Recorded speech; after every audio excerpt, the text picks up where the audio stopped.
Hello, hello. Welcome back to Detection at Scale. Today I'm here with JJ Tang, who's the founder and CEO of Rootly. Yeah, thank you so much, Jack, for having me. Excited to be here and been a longtime fan of your podcast. You always have the coolest guests, and hopefully I can live up to some of that. Thanks for coming on. Can you just start by giving an intro? Who are you? Who is Rootly? What are you solving? And then we'll sort of cascade that into security. Yeah, I would love to.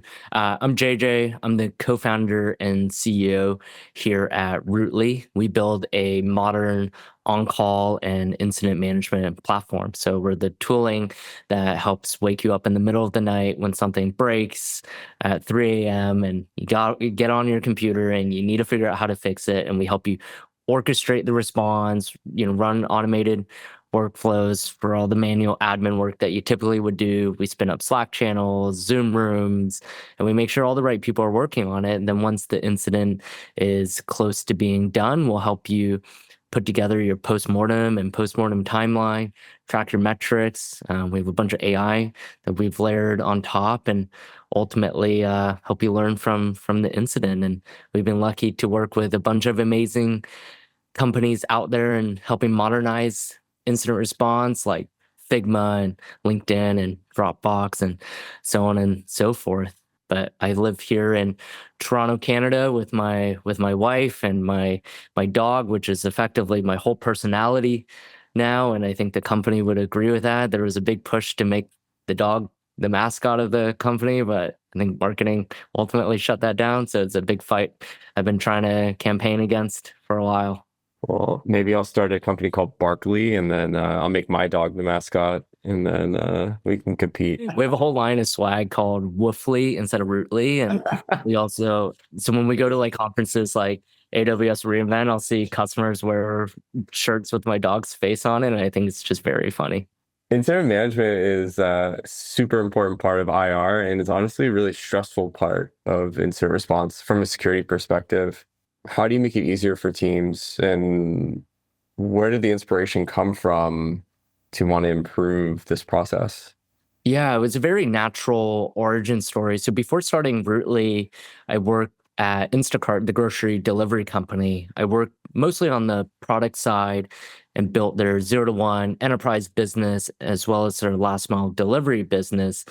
And over time, I built that business, from zero to effectively a quarter of our revenue. It's a big cornerstone for ultimately the company's IPO, which was exciting. And because the products I owned and managed cut across so many different areas, naturally we just had a ton of incidents. And I was also there up until the beginning of COVID too.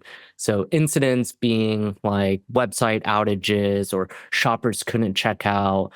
There was a lot of fun ones during COVID, I would say. Everyone was trying to order toilet paper and we were sending shoppers to go buy toilet paper and none of it existed. So we just had all these empty batches and carts and whatnot. And ultimately, the way I resolved that incident was instead of like building some real time inventory algorithm, we just deleted toilet paper off the whole catalog, and that was the only way that we were able to fix it. So for 3 months, you couldn't get toilet paper. So being at the forefront of so many these different types of incidents, one thing also became clear: we had a lot of repeat incidents that were caused by the same things, and it was usually silly things too that were preventable. Maybe we didn't follow through with a particular action item on the prevention side or whatnot. So out of my own frustration, myself and my co-founder, who was the first site reliability engineer at Instacart, we started building Rootly as an internal tool. And we immediately saw the improvement in the process, in our productivity, and our effectiveness. And this was a tool that was used by the entire organization. So we kept adding to it and it became this really fun project that we ran off the side of our desk. And, before too long, the big bosses came and said, we need to be focusing on grocery delivery problems. Go see how PagerDuty would, fix this, or go buy something at least. This is a terrible use of your time. And so reluctantly, I did this whole vendor search of, could we actually make PagerDuty work for this? And my conclusion was, no, we actually couldn't. They were nothing more, and even, and I think a lot of people probably agree, even up until today, they wake you up in the middle of the night, but they don't help with your overall incident process after things are on fire and help you learn from it and, improve the culture and process. So we ended up quitting and starting Rootly. We started focusing more on mid-market sized companies, I would say, like the Patreons and Webflows and Squarespaces of the world, and we quickly moved upmarket. So now we work with NVIDIA and Cisco and helping them advance incident management. So I feel like I've seen a lot when it comes to incident management, and new use cases surprise me every day, and I think a lot of the exciting portions is how it all ties in with security and whether it's from a process or culture change as well. That's a great story. I love the transition from practitioner to founder, and it seems like you were really business and product minded even going into Rootly. I mean, what were you doing before Instacart? Yeah, before Instacart, I worked at IBM on this API developer tool. I didn't necessarily come from a technical background, and in school, I studied, of all things, marketing in university. And luckily, IBM was a great stepping stone for me. And I was thrown onto this hyper technical product, and I just sat in my fluorescent cubicle learning how to code. And as it turns out, if you're very dangerous technically, it serves you quite well in your career. So it's kind of where I got my chops from. And before university, I grew up in China, and so it was a very different world. And I definitely did not think I would land in this, like, a little bit of a niche spot of helping organizations improve their reliability. But I'm very happy I did, because it's quite exciting. And in the position that we're in, we just get to hear about people's wildest incidents and stories and crises, and help them improve it. And that's one of the things I tell our team is no one is opening Rootly because they're having a great day. They're opening it because they're probably having the worst day of their year, and we have to design and build for experiences like that. So one of the sparks that you mentioned was that you were having repeat incidents. So what was the mindset about fixing that problem? We started collecting data around what were the repeat incidents, tagging them, and trying to figure out what they actually were. And we started thematically solving these problems. A lot of them stem from database issues. A lot of them stem from scaling issues. Everyone orders their groceries on Sunday. Believe it. Oh, probably everyone listening does that too if you use Instacart. And we were chasing individual action items in a lot of ways, where we just weren't writing them down. There wasn't a follow through. We weren't executing on them. And so we weren't solving, a lot of times we would actually just solve the symptom. And that became a problem. And when we were actually able to build a process around it and track the data and see where the hot spots are, where the problematic areas are, we can make the case to leadership like, hey, maybe we shouldn't be pushing out, these 17 new features that customers want. And in fact, reliability is our number one feature. And slowly, even, with the tool at the time that was relatively simple, and it doesn't look like much of what we offer today, which is very sophisticated, it started changing the culture and mindset around, wow, reliability is holding us back in many of these cases, and it is slowing us down. And so it was helpful in even making those cases happen. And then, the biggest thing in my head is like, how does this translate to security? Security's always been a very interesting use case. And, when we first built the product, we didn't think of it as much as, building a solution similar to the Hive or, a Tines of the world necessarily. We wanted a tool. We fundamentally believe incident management is for everyone, whether you're in product engineering, whether you're in support, whether you're in customer success, or even finance. You'll encounter incidents, and for the whole org to be able to develop a culture around this can actually be a superpower. And our observation over time was we actually felt security teams were quite siloed off, and not for all companies, but a lot of companies we saw they were actually quite siloed off from how everyone else did incident management. So engineering ran this process, and security would run a separate process. And in a lot of the ways that we learned what the problems were was because of tooling issues. Sometimes security fell, a lot of the tools on the market just did not think of security first. And because of that, they lacked important features around governance, or maybe, very deep and granular RBAC, or maybe, certain data privacy controls, or maybe things around data retention policies. I think a lot of vendors that security teams were using, not necessarily competitive in our space, treated the problem as like just insert your credit card. This is a SaaS product, and if security uses it, great. If not, whatever. And although, sometimes security wasn't the biggest audience or the biggest money driver for these products, including, even with us, like security isn't the most dominant ICP, we felt because they were cordoned off, we couldn't actually help mature the overall incident management process and culture for a lot of these companies. So we invested heavily into making sure that this tool can be, the first step was it can be used by security, from a basic fundamental governance level.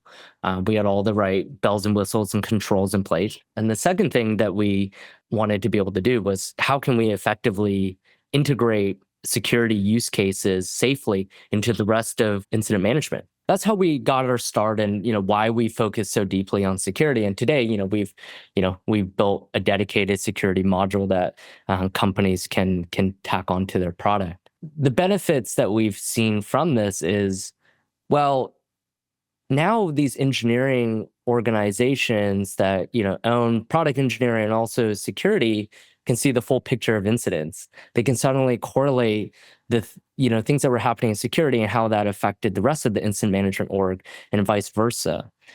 And so security now walks in lockstep for many of these companies with how the rest of incident management's done. But maybe they have exceptions. If there's a data privacy problem, they will create private incidents and they work in a little bit more secrecy until it's safer to share. But we've helped security teams mature around their tracking, their process, being able to write postmortems effectively and all of that. That makes a ton of sense. The question I was going to ask that you just answered was around privacy. So it's good to know, because in security, tend to not want to default your incidents to be public. Yeah, I think no one wants to announce to their whole company, we think there's a breach. Then maybe someone in customer support picks that up and says, oh, okay, I'll communicate that out to our customers and create a big, wildfire of, trickle down issues. Yeah, there's a lot of liability, obviously, to doing that. It makes a lot of sense to bring the worlds together. Oftentimes we hear about customers doing that same thing, where they want to bring other teams in that own those services that are creating the alerts to help triage, but also improve the rules themselves. So we see it also on the detection side of the house, what you're suggesting. So it's interesting. Maybe I'll add on as well. I think the cultural change around incident management is interesting, and how it pertains to security. So, we've obviously, helped a lot of these companies solve the problem of like, okay, security is not siloed off, but, let's have them, more deeply integrated and involved in a safe way with the rest of the incident management process. And the other thing that we've noticed too is one thing traditional SREs and a lot of companies with the mature process tend to do well is they're very good educators. They sometimes go around to individual service teams and say, hey, here's some metrics that you should be staring at, or here's was the reliability of, where things stood over the last quarter for your services, or hey, here's actually how, since you have a very unique release process, here's how I would think about reliability for that. And so SREs over time have been, they've done a good job of being educators. And what we found too is we're, empowering security practitioners within your company to also be really good educators is important, because a lot of these teams, I mean, you could probably run a survey in some of them and ask, like, how does security help you, or how do you build with secure and best practices, or where do you go for help even when things like this happen? It's something that we haven't seen as much, and we would love to see that change, because it just helps your organization overall mature. And the more that people know about reliability, and the more that people know how to develop securely with reliability, is also fundamentally really important. So it's a notion of like, hey, we want security teams to be, using the product and also, involved in incident management process, but also like the cultural piece of, hey, there's a really important role that you play in these organizations to educate people about the role of security. Look at your counterparts in these, maybe SRE or, platform engineering that are doing it. And that's been very exciting to see. And I think that also, those shifts and changes get companies excited about what, a tool like Panther can accomplish, or a tool like Rootly can accomplish, or any of these. The metrics piece is really important. What are the common ones that your customers are empowered to get by good IM data, right? Like to enable them to go and do that teaching. Metrics is very interesting. A lot of times, one of the big things is companies just don't understand what the hotspot areas are. They want to be able to stare at something that tells them, "Hey, this delivery, maybe this email notification service has been at the heart of many of these incidents, and here's how it's trending." And I think that's also where we've seen the role of Gen AI play a meaningful part of like, yes, the metadata is somewhat easy to understand, and like, this service is involved in this many things. Of course that you need help there, but also like some of the more unstructured pieces, being able to understand, during an incident or during a security incident, hey, where are people commonly getting stuck? Where are people asking for help for? And like that can also help inform your own process. Like, okay, people who actually have no idea how to communicate during these security incidents, or they don't know how to, talk to customers. They don't know how to ask for legal, approval on X, Y, or Z. Those are things that are somewhat difficult for, metadata to be able to tell you. But with Gen AI, it can surface that much more easily and help you improve, that part of the metric side to improve the process. I generally view the trend moving more and more into that direction of like beyond basic dashboards and creating dashboards quickly, which, I think a lot of products do well, including ours, but more insightful into like, for us, we have an on-call product. Like we want to be able to early detect, is this person going to start, running into alert fatigue and burning out? Or is there uneven distribution on your team of how fair your on-call policies are, for example? And I think there's many use cases on the, on the broader security side where that can be applied and help you, glean that insight into the org. I like the complement of the Gen AI summary with the metric, because the summary can tell a story, the metric is quantitative, right? So the combination of those two is really, really powerful and interesting. And in taking all the other information about the incident timelines and just kind of like telling a story from the data, I think is where we can get a lot of value as a community of technical developers, honestly, on Gen AI. So that's great. Maybe we can carry that thread forward a little bit into data privacy. So we talked about like private incidents and things like that, but when you've thought about developing Gen AI features over IM data, which can be very sensitive, like what's been your mindset around protecting that data? Because we work with so many enterprises and security teams, data privacy is always at the forefront. People much rather have something safe than the coolest, flashiest toy on the market, because security is so table stakes for anything that we do. And so when we started, I'll take something that's at the tip of the iceberg, like being able to summarize your whole, Slack conversation around an incident, and catching someone up to speed very quick. From a pure technical perspective, an engineer 2 years out of school could build that in a matter of a week. But to do that in a way where, some of the most regulated enterprises can adopt it is, in fact, very difficult. And so the first step that we took was we said, we must lay the foundation. We must do all the boring things right. And we must do it very, very transparently, because I think a lot of the mantra around Gen AI is this black magical box, and we have to do everything that we can to make this as transparent as possible. And so the way that we started was we built a whole suite of privacy features around Gen AI first. We said, first off, we're never going to just turn on our AI features. It's always going to be an opt-in, and we'll encourage you to opt in because of all these benefits. And in fact, we want to get more granular than that. We want you to be able to turn individual features on and off. Maybe one is too scary and overbearing for your organization's policies, but maybe the summarization one or detecting related incidents one, that's safe and that's beneficial. So having a lot of granular control into on and off was really important. The other thing that we did was make it explicitly clear that how your data flowed through our system. Even when we use, OpenAI or Gemini or anything else on the back end, here's how we guarantee that it's not being trained with, it's not being stored, it's not benefiting other customers, how it operates in a silo and the confines of your organization. And that helped build a lot of trust. And trust is really the big thing because these companies are also trying to figure out what their stance on using vendors that have Gen AI is. And so you want to be able to present a very powerful and a very secure viewpoint there. And it's interesting to see because, we're getting, Google Docs sometimes even of just like questions they want answered because their legal team is still trying to figure out like, what should we do with this technology? Is this scary? Is this not?